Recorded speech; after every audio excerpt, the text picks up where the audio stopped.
에트리의 본부장님께서 소개시켜 주신 것처럼 에트리에서 지능형 스몰셀 연구실을 맡고 있는 나지현입니다. 저희 실에서는 스몰셀 소프트웨어, 란2 쪽, L2L3 소프트웨어를 개발하고 있고요. 또 스몰셀에 필요한 자동 구성 네트워크라든지 오픈랜 솔루션들을 개발하고 있습니다. 제가 오늘 소개시켜 드릴 내용은 프라이빗 망에서 5G 스몰셀인데요.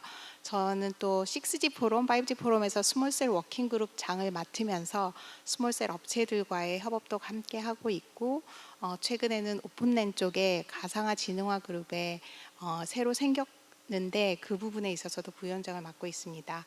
네, 오늘은 주로 이제 스몰셀에 대한 얘기를 진행할 건데요. 제가 발표드릴 순서는 다음과 같습니다. 처음 인트로덕션에서는 5G 스몰셀에 대한 기본적인 어떤 그런 개념에 대해서 소개를 시킬 거고요. 두 번째는 5G 프라이빗 망에 대해서 우리나라의 상황에 대해서 좀 말씀을 드리도록 하겠습니다. 그리고 세 번째 이제 프라이빗 네트워크를 위한 우리나라 그 중소 중견기업의 스몰셀 프로덕트 현황이라든지에 대해서 말씀드리고, 그리고 에트리에서 스몰셀 소프트웨어 하고 있는 연구개발 현황 이런 것들에 대해서 소개를 시켜드리도록 하겠습니다. 먼저 보시면 5G 프라이빗 네트워크를 생각을 하면 기존의 이동통신망하고는 달리 어떤 일정한 지역에서 어떤 5G 서비스를 제공하는 것들을 볼 수 있는데요. 건물이라든지 경기장이라든지 아니면 공항이라든지 이런 곳에서 5G만의 특화된 서비스를 할 수 있고, 아까 앞서 말씀하신 그 5G 아시아 같은 공장이라든지 이런 데에서도 5G 프라이빗 망을 사용할 수 있습니다. 5G 프라이빗 망을 구성하는 데 있어서는 매크로 기지국을 활용할 수도 있지만 보통 기지국 같은 경우는 그 영역, 그러니까 프라이빗 에어리어 안에 설치되어야 되는데, 이때 사용될 수 있는 게 매크로 기지국이나 스몰셀 기지국이 되겠습니다. 그러면 스몰셀 기지국이 뭔지에 대해서 간략하게 설명을 드리면, 기존의 커버리지 전체 전국망 커버리지를 담당하는 부분이 매크로셀이라고 한다면, 스몰셀 같은 경우는 전체 커버리지를 감당하고 나서 커버리지 예를 들어서 음영 지역을 커버할 수 있고, 또 특히 도심 핫스팟처럼 사람이 많은 영역에서 유저의 캐파시티를 높이는 용도로 사용할 수 있습니다. 그래서 스몰셀 같은 경우는 매크로 대비 보다 작은 영역, 50m, 1km 이내의 어떤 영역에서 서비스를 제공할 수 있고, 유스케이스로는 전체적으로 그냥 이동통신망뿐만 아니라 5G 프라이빗 망에도 사용될 수 있습니다. 디플로이먼트 된 사례들을 보면 스몰셀 같은 경우는 3G부터 계속 스몰셀이란 컨셉, 펨토라는 컨셉으로 이어왔는데요. 보시면 경기장 핫스팟 에어리어라든지, 특히 4G 같은 경우는 카페라든지 집 같은 데서 활용이 될 수 있고요. 바깥에 그 전신주에 매달린 이런 기지국들도 스몰셀 기지국입니다. 네, 그래서 이 전체적으로 보면 기지국이라고 하는 거는 액세스 네트워크가 되는데, 스몰셀 네트워크가 될 수도 있고 매크로 기지국이 될 수도 있는데, 스몰셀의 타입은 크게 세 가지로 구분이 됩니다. 이 세 가지로 구분하는 요소는 대체적으로 커버리지 반경에 의해서 구분될 수 있고요. 셀 반경이 작은 펜토셀, 조금 큰 피코셀, 마이크로셀, 그리고 매크로셀로 나누고, 주로 스몰셀로 불리는 펜토부터 마이크로까지를 중소 중견기업이 만들 수 있는 그런 기지국이라고 볼 수 있습니다. 스몰셀 기지국의 특징 중에 하나는 한 기지국당 커버하는 유저 수가 좀 작고, 그 다음에 전력 소모량이 작은 그런 특징을 갖고 있습니다. 바깥에 이렇게 많이 보이는 그런 큰 셀 타워 같은 것들은 주로 이제 매크로셀로 전체적으로 우리나라 커버리지를 커버하는 데 사용한다고 보시면 됩니다. 이런 스몰셀의 프로덕트, 특히 5G로 오면서는 이제 사실 4G부터 스몰셀이라는 용어가 좀 많이 쓰이긴 했는데, 5G로 오면서 스몰셀이 조금 더 각광을 받게 되었는데요. 이제 밀리미터 웨이브라든지 이런 것들을 하는 데 있어서 스몰셀 기지국이 좀 더 유용하기 때문에 각광을 받게 되었습니다. 전체적으로 보면 스몰셀의 프로덕트 타입은 올인원 타입의 뭐 가정에 들어갈 수 있는 레지덴셜이라든지 실내에 사용될 수 있는 인도어 엔터프라이즈용이라든지 아웃도어용으로 사용될 수 있고, 올인원이 될 수도 있고 CU와 DU가 스프릿된 형태로 갈 수도 있고 RUCU, DU까지 스프릿된 형태로 이루어질 수도 있습니다. 그래서 이렇게 프로덕트 스몰셀 포럼이라는 스몰셀은 또 오란의 오픈라인 같은 경우는 오란 얼라이언스가 있듯이 스몰셀은 스몰셀 포럼이란 단체가 있는데, 이 스몰셀 포럼이란 단체에서도 스몰셀의 프로덕트 타입을 크게 세 가지 형태로 구분하고 있습니다. 그러면 우리나라의 5G 프라이빗 네트워크 상황에 대해서 잠깐 말씀드리겠습니다. 많은 분들이 알고 계시다시피 2021년도에 우리나라는 5G 프라이빗 네트워크를 주파수를 할당을 했고 FR1, FR2 두 군데로 할당이 되어 있습니다.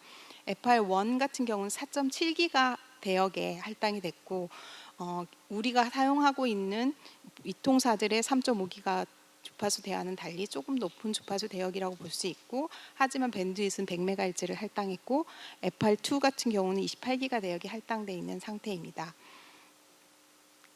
우리나라의 5G 프라이빗 네트워크를 이음 5G라고 하는데요. 이음 5G에 대한 그 사업자들이 굉장히 많이 선정되어 있는 상태입니다. 우리나라 같은 경우는 이음 5G 사업자 혹은 자가 구축망 사업자 이렇게 두 개를 구분하고 있는데요. 왼쪽에 보시는 네이버 크라우드나 SK 네트워크라든지 LG CNS 이런 그 사업자들은 5G 이음 5G 사업자라고 하고, 옆에 한전이라든지 해군 이런 데서는 자가 구축망 사업자로서 자가 구축을 하고 있는 상태입니다. 그래서 이음 5G 사업자 같은 경우는 자기 네이버라고 하면 네이버뿐만 아니라 다른 회사의 어떤 공간에도 이음 5G를 설치할 수 있는 권한을 가지고 있고요. 그래서 네이버 크라우드 같은 경우는 잘 아시다시피 분당 245개 5G 브레인 로봇이라는 것을 설치해서 5G 프라이빗망을 꾸리고 카페, 음료, 택배 서비스 등도 함께 하고 있습니다. 기타 다른 쪽에서도 정부 실증 사업이라든지 혹은 자체 구축한 망들이 사용되고 있고, 전체적으로 특화망 사업자는 지금 현재는 20개 이상이 되는 것으로 보입니다. 이러한 네, 그렇고요.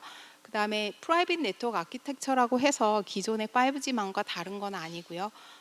똑같이 기지국, 단말, 코어 네트워크 이렇게 세 군데로 이루어지고, 단말의 타입이 기존에는 스마트폰에 의존했다면 5G 프라이빗 네트워크 같은 경우는 5G CP라든지 IoT라든지 VR이라든지 로봇 같은 형태의 다양한 단말의 형태가 나올 수 있고, 기지국 같은 경우도 매크로 기지국뿐만 아니라 스몰셀, 리피터 이런 형태로 갈 수도 있고, CUDU 분할형 이런 식의 기지국들이 올 수 있고, 코어 네트워크는 기존에 사용되는 것과 유사하게 사용됩니다. 그래서 프라이빗 망을 구축을 하려면 망 구축자 입장에서는 기지국하고 코어망을 다 구축해야 되고, 특히 기지국 같은 경우는 자기 사업장 안에 설치돼야 서비스를 받을 수 있고, 코어 네트워크 같은 경우는 사업장 내에 설치할 수도 있고 아니면 기존에 설치된 코어 네트워크를 활용할 수도 있습니다. 그래서 이거는 이음 5G 사이트에 가면 우리나라에 인증된 프라이빗 네트워크 란 장비들이 나올 수 있는데요. 특히 그 란 장비 같은 경우는 자기 영업장 내에 설치해야 되기 때문에 우리나라에서 인가를 하고 있고, 노키아, 삼성, 에디슨 당연히 가지고 있는 상태이고 인가를. 그리고 스몰셀 업체로는 큐셀이나 유캐스트, HFR 등등이 프라이빗 네트워크의 란 장비 인증을 받은 상태입니다. 그러면 이제부터 프라이빗망을 위한 스몰셀은 어떤 거고, 그 다음에 프로덕트는 어떤 것들이 있는지에 대해서, 그리고 또 프라이빗망을 구성하는데 스몰셀을 할 때 어떤 고려사항들이 있는 거에지에 대해서 말씀드리겠습니다. 한 가지 또 소개를 드리면 저희 6G 포럼 스몰셀 워킹그룹에서는 올해 초에 프라이빗망을 위한 스몰셀의 고려사항과 관련된 이슈 리포트를 발간했고요. 여기 발표된 내용은 이슈 리포트에 나온 내용을 요약한 부분을 포함하고 있습니다. 프라이빗 네트워크 디플로이먼트를 하려고 하면 자가 구축하는 경우는 특히 네트워크 플래닝부터 메인터넌스까지 직접 해야 되는 그런 이슈들이 있습니다. 이런 네트워크 플래닝부터 메인터넌스까지 하려고 하면 적어도 기지국은 자기 영업장 내에 세워야 되기 때문에 매크로를 사용할 수도 있지만 스몰셀을 사용했을 때 나름의 장점을 가지게 됩니다. 예를 들면 스몰셀은 좀 싸게 구축할 수 있고, 그 다음에 로파워, 그러니까 에너지 소모량이 좀 작을 수 있고, 또 구축하기가 좀 쉬운 장점이 있습니다. 인터넷만 들어오는 곳이라면 어디나 구축할 수 있는 장점이 있고, 또 OAM과 연계돼서 제로터치 인스톨레이션이 가능하고, 특히 유저 개개인당의 익스피리언스 레이트를 올려주는 그런 장점이 있습니다. 이런 스몰셀을 구축하는 데 있어서 이슈들이 좀 있는데요. 특히 실내기 때문에 싱크로나이제이션을 맞춰야 되는 이슈가 있습니다. 그래서 이 싱크로나이제이션 같은 경우는 프리퀀시 어큐러시라든지 페이스 타이밍 싱크를 맞춰야 되는데, 이런 것들은 기존 LTE에 사용하던 방식과 동일하게 뭐 IEEE 1588이라든지 아니면 GPS 같은 걸 통해서 싱크로나이제이션을 할 수 있고, 또 프라이빗 네트워크를 구축할 때 유의사항 중에 하나가 TDD 컨피그레이션을 동일하게 가져가지 않으면 인터페어런스를 줄 수 있기 때문에 이런 부분들도 고려해야 됩니다.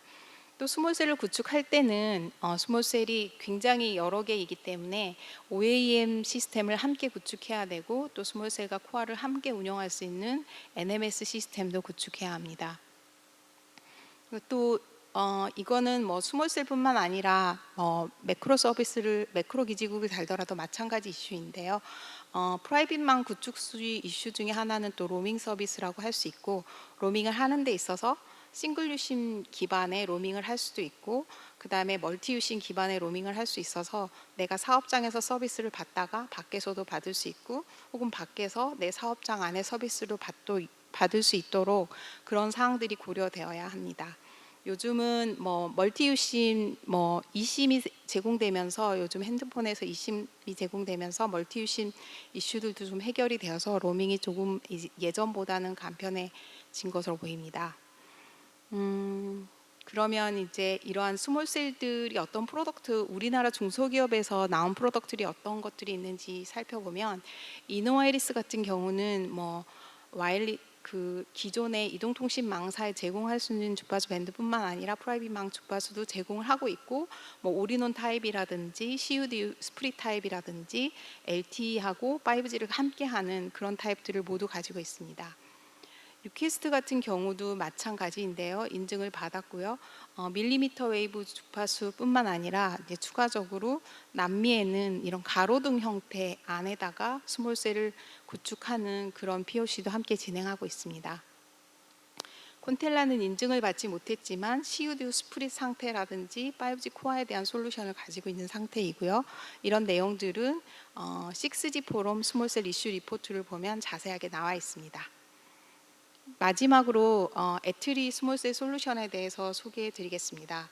애트리 스몰셀 솔루션은 2023년 5월에 영국에서 열린 스몰셀 포럼, 스몰셀 월드 서밋에서 우수 기술상을 받았는데요. 이 부분은 특히 스몰셀 소프트웨어 서비스 관련된 부분이라고 볼 수 있습니다. 그래서 저희가 우수상을 받은 내용과 함께 저희 기술을 뭐 유키스트라든지 콘텔라라든지 HF라든지 여러 군데서 쓰고 있기 때문에 저희 기술에 대해서 잠깐 소개하는 것으로 마치고자 합니다. 네, 저희가 개발하고 있는 기술은 스몰셀 소프트웨어랑 그 다음에 뭐 OAM, 손 서버, 그리고 AI 기반의 손까지 개발을 하고 있는 상태입니다. 오늘 소개시켜드릴 내용은 주로 L2L3 소프트웨어에 대해서 더 많은 부분이 차지하고 있는데요.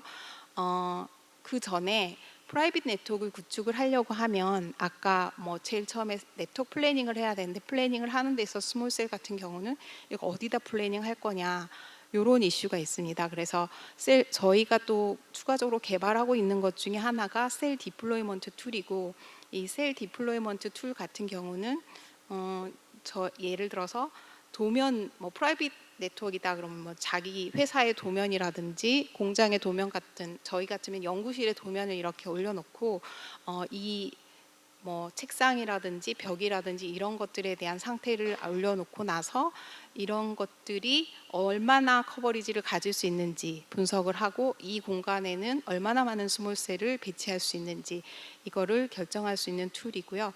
그래서 저희가 저기 애트리 안에 있는 4층을 이렇게 시뮬레이션 해서 한 결과 뭐 스몰셀을 한 5개 정도 깔게 되고, 이렇게 됐을 때 전파 커버리지는 이 정도 나온다, 이런 솔루션을 가지고 있습니다. 그다음에 이제 저희 스몰셀 솔루션 아까 그 스몰셀 월드 서밋에서 위너가 된 솔루션은 L2, L3 소프트웨어로 저희 소프트웨어는 FR1, FR2, NSA, SA 그리고 올해는 NRDC까지 개발하고 있는 상태입니다. 이거는 저희가 작년 말에 시연했던 데모 그 형상인데요. 저희가 그 밀리미터 웨이브하고 FR1, FR2 모두를 가지고 있고 밀리미터 웨이브 성능으로도 400MHz 기준의 2GBps의 성능을 낸 화면입니다. 그래서 이 부분은 스킵을 하고요. 그래서 주요 특징 중 하나는 아까 말씀드렸다시피 구조적으로는 NSA, SA, NRDC까지 지원을 하고 DUCU 스프릿도 지원을 한다는 점, 성능적으로도 최대 성능을 제공한다는 특징을 갖습니다. 참고로 저희는 에로는 퀄컴 모뎀을 활용하고 있고요. L2S3는 자체 제작해서 활용하고 있습니다. 실제로 NSA에서 2기가 나온 화면과 3.5기가 같은 경우는 특히 동시 접속 가입자 수가 64명까지 되는 그런 형상을 가지고 있고 저희 그리고 SA 같은 경우는 CUDU 스프릿도 가능한 상태이고 CUDU 스프릿 된 것과 올인원 타입 간의 핸드오버 시험까지도 마친 상태입니다. 동영상 그리고 또 하나의 특징 중 하나가 저희 스몰셀 소프트웨어는 오픈 API를 제공해서 다양한 서비스를 제공할 수 있습니다. 그래서 스몰셀 기반의 존 기반의 서비스라든지 다양한 서비스들을 제공할 수 있고 동영상 한 3분 정도 되는데 동영상 하나를 보면서 저희가 시연했던 내용들을 보여드리도록 하겠습니다. 동영상 좀 플레이 해줄래요? 플레이 버튼 한 번만 눌러주세요. 네. 네. 소리를 죽여달라고 했는데 살아있네요. 네. 저희 이게 시연 동영상이고요. 아까 보셨던 화면입니다. 먼저 밀리미터 웨이브 상황을 보면 LTE 기지국하고 5G하고 같이 구축을 해놓은 상태라서 LTE 쪽 EPC를 가지고 있고요. 그 다음에 5G는 밀리미터 웨이브 5G 기지국을 가지고 저희 자체적으로 만든 모니터 화면에 여러 단말 16유희까지 지원을 하는데 동시 접속된 상황에서 단말의 최대 성능 2기가가 나오는 걸 확인할 수 있고 저기 보시면 4개가 캐리어그레이션 되는 기능들도 확인할 수 있습니다. 그래서 얘는 NSA에 대한 기능을 보여주고 있고요. 실제 단말의 벤치비를 써서 측정을 했을 때 다운링크 성능 2기가가 나오는 것들을 확인할 수 있고요. 올해는 이제 업링크 성능을 높이는 데 좀 치중을 하고 있는 상태이고요. 그리고 SA 같은 경우는 지금 저희가 시연한 부분에서 지금 보이는 상용 단말이 32개인데 뒤에 이제 TM500 BRB 장비를 가지고 63유희의 동시 접속 가입자를 수용하는 것들을 확인할 수 있고요. 저희 하드웨어는 퀄컴의 MTP랑 그 다음에 저희 NXP 하드웨어로 소프트웨어는 자체적으로 제작한 거고 이거는 BRB 장비를 통해서 64유희가 동시 접속이 됨을 확인할 수 있습니다. 그리고 저희 스몰셀 기지국 안에서 진단 장치를 보여주고 있고 5G 코어 솔루션도 저희가 가지고 있고요. 이거는 실제로 스몰셀 기지국이 됐을 때의 형상이고 이 하드웨어에 유캐스트가 올려서 상용화를 준비 중에 있습니다. SA 같은 경우도 800메가 나오는 걸 확인할 수 있고 저희 SA 기능에서는 특히 이제 CMAS라든지 PWS 같은 이런 서비스도 제공할 수 있고 VONR 서비스까지 확인을 했습니다. 그래서 VONR 잘 되고 VONR 중에 핸드오버 테스트도 진행을 했었는데요. 2개의 리전을 둬서 핸드오버가 잘 됨을 확인할 수 있습니다. 네, 셀이 바뀌는 것들을 여기서 확인하실 수 있고요. 그리고 마지막으로 이제 서비스들에 대해서 좀 말씀드리고 싶은데 스몰셀을 위해서 예를 들어 저희가 QR 코드를 달아서 QR 코드를 보면 스몰셀의 상태를 그 AR 글래스에서 다 볼 수 있는 그런 형태의 서비스도 개발을 했었고요. 이런 것들도 좀 운영이 좀 편리할 것으로 보이고 또 그 특화망 서비스 중에 이그젠플이 될 수 있는 학교에서 선생님이 학생들한테 동영상 강의를 한다 그러면 AR 글래스를 쓰고 동일한 뭐 동영상을 시청을 한다든지 아니면 뭐 증강현실 서비스 같은 것들을 같이 보여준다든지 이런 것들이 가능하게 저희가 구축을 했습니다. 그리고 또 스마트 팩토리 서비스로 뭐 업링크 쪽 그 AR 글래스로 보고 있는 화면들이 뒤쪽 서버까지 갈 수 있게 해가지고 전체 모니터링 할 수 있는 것까지 구축을 했습니다. 네, 이상 애트리에 대한 소개였고요. 마지막으로 5G 프라이빗 망에서 스몰셀을 쓸 수 있다라는 사실을 모르시는 분들도 많은 것 같아서 오늘은 좀 소개시켜 드리려고 나왔고요. 우리나라에 그 인증받은 스몰셀 기지국도 2종류나 있고 앞으로도 더 많이 확장될 것으로 보이고 이제 완성도도 상당히 높아진 것으로 보입니다. 그래서 프라이빗 망에서 스몰셀은 충분히 활용 가치가 있고 특히 밀리미터 웨이브까지 활용을 할 수 있기 때문에 좀 더 높은 용량의 서비스를 제공할 수 있을 것 같습니다. 네, 이상 발표를 마치겠습니다.